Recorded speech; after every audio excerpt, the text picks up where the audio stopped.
মিষ্টি কদমপুলি পিঠে বানানোর জন্য প্রথমে কিছুটা লম্বা লম্বা চাল আধ ঘন্টা আগে ভিজিয়ে রেখে ছেঁকে একটা থালাতে মিলে নাও। এরপর কিছুটা নারকেল কুড়িয়ে তাতে টুটি ফুটি এলাচ ও চিনি দিয়ে খুব ভালোভাবে নেড়ে একটা পুর রেডি করে নাও। এরপর কড়াইতে ঘি দিয়ে কিছুটা চালগুঁড়ি দিয়ে হালকা একটু নাড়াচাড়া করে নাও।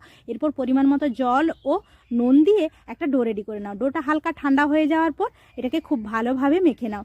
এরপর ওই ডো থেকে সামান্য একটু করে নিয়ে লেচি কেটে বাটির আকারে গড়ে ভেতর থেকে ওই নারকেলের পুরটা ভরে দিয়ে চারপাশটা জড়ো করে গোল বলের আকারে গড়ে নাও। এরপর ওই বলটা ভিজিয়ে রাখা চালের ওপর খুব ভালোভাবে গড়িয়ে নাও যাতে চালগুলো খুব ভালোভাবে আটকে যায়। এরপর স্টিম করার জন্য একটা কড়াইতে জল গরম করে ওপর থেকে একটা ঝাড়সি বসিয়ে দাও। একের গায়ে একটা যাতে না লেগে যায় এমতো অবস্থায় ফাঁকা ফাঁকা করে দিয়ে এটাকে 20 থেকে 25 মিনিট স্টিম করে নাও। এবং কালারের জন্য ভেতরে অল্প একটু ফুড কালার দিতে পারো অথবা হলুদ গোলা জলও দিতে পারো।